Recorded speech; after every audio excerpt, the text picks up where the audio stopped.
24-25 оны хичээлийн жилд Орчлон Прескүүлийн Урьдчилан Ерсийн 3 дугаар түвшний 5 настай сурагчид маань Эрдэнийн баяраа амжилттай тэмдэглээд байна.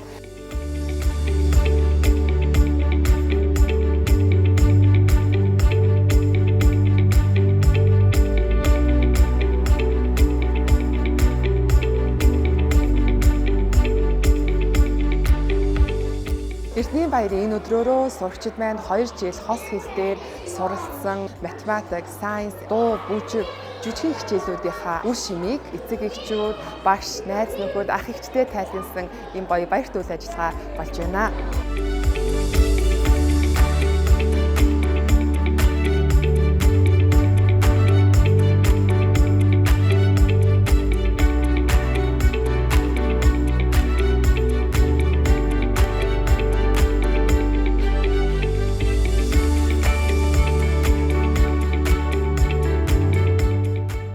Сурагчдынхаа цаашдын сурлага хөтөлбөрт нь өндрөөс өндөр амжилтыг хүсье.